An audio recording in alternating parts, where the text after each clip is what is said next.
Bonjour et bienvenue sur cette vidéo avec Claire, votre conseillère en allaitement et en parentalité.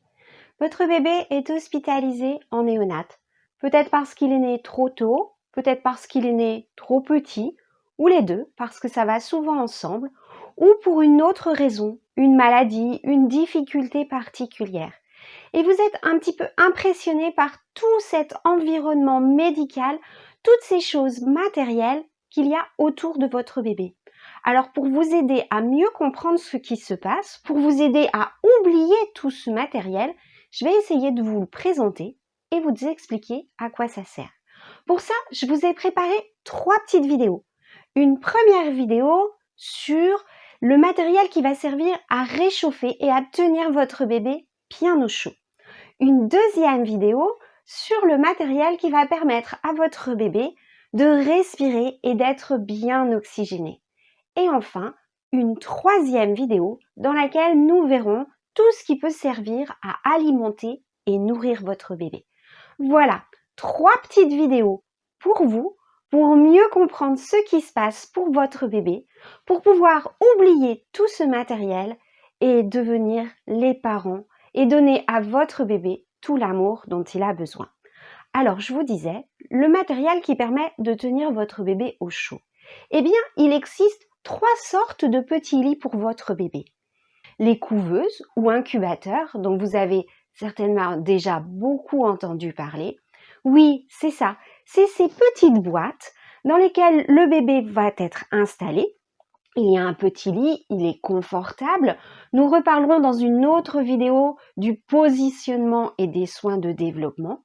Et surtout, cela permet de le maintenir au chaud parce qu'il y a dessous un système qui chauffe, mais aussi qui humidifie.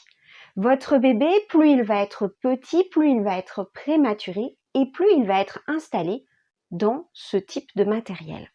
Ensuite, il existe ce qu'on appelle les berceaux chauffants. Votre bébé a grandi, il arrive un petit peu mieux à maintenir sa température et donc, il est dans un berceau chauffant. Oui, je vous en ai mis un là. Ce berceau chauffant, eh bien, c'est le matelas, qui est un matelas à eau la plupart du temps, mais pas toujours, qui est chauffé. Votre bébé est toujours, comme dans sa couveuse, installé dans un cocon pour être bien positionné par rapport aux soins de développement. Cela l'aide à être beaucoup plus confortable, mais aussi cela l'aide à se positionner d'une façon où il va pouvoir exercer ses compétences d'autorégulation, d'apaisement et donc s'apaiser et être bien. Il y a sur votre bébé des petits draps, il a très certainement un petit bonnet et au fil du temps, au fur et à mesure où il va grandir, grossir et réussir à mieux se réchauffer, eh bien, votre bébé, on va enlever des couches, on va baisser la température du berceau chauffant jusqu'à ce que le berceau chauffant ne chauffe plus et que votre bébé, habillé de façon raisonnable, soit capable d'être suffisamment autonome pour avoir bien chaud. Bien sûr, tout cela se fait par étapes avec une surveillance progressive de tout ce qui se passe. Et enfin, pompon sur le gâteau, quand il est capable de se réchauffer et de se maintenir au chaud tout seul, eh bien il va aller dans un petit berceau comme celui de la maternité et comme celui que vous aurez à la maison. Quand vous verrez arriver le berceau, c'est une bonne nouvelle, le retour à la maison n'est pas loin, même si bien sûr ce n'est pas le seul élément. Alors il y a un autre point dont je voudrais parler avec vous.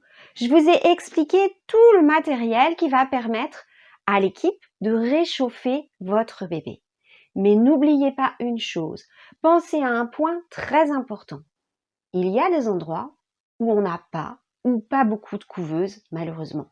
Dans ces endroits-là, et je pense notamment à la Bolivie, ont été inventées une autre méthode, la méthode qu'on appelle la méthode kangourou.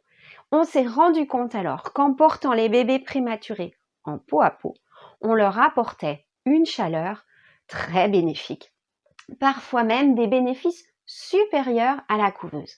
Pour les bénéfices du peau à peau, je vous ai fait une vidéo, allez la voir. Mais quelles que soient les raisons pour lesquelles votre bébé soit hospitalisé, discutez avec l'équipe pour voir comment vous pouvez vous organiser pour faire du pot à pot avec votre bébé. Dans la plupart des cas, la meilleure couveuse, eh bien c'est vous. Voilà, j'espère que cette vidéo vous a été utile. Elle vous a servi à mieux comprendre à quoi servent la couveuse, le berceau chauffant et le berceau et que vous pouvez maintenant vous concentrer sur votre bébé et vous occuper de lui avec beaucoup d'amour. Bon courage à vous, le séjour en néonat c'est souvent long, difficile et fatigant, mais votre bébé est un vrai bâton et vous aussi, vous allez y arriver. À bientôt, j'espère.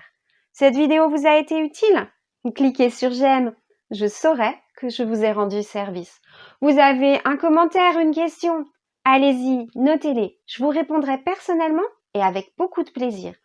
Vous voulez savoir ce qui se passe sur cette chaîne? Abonnez-vous. À bientôt, j'espère.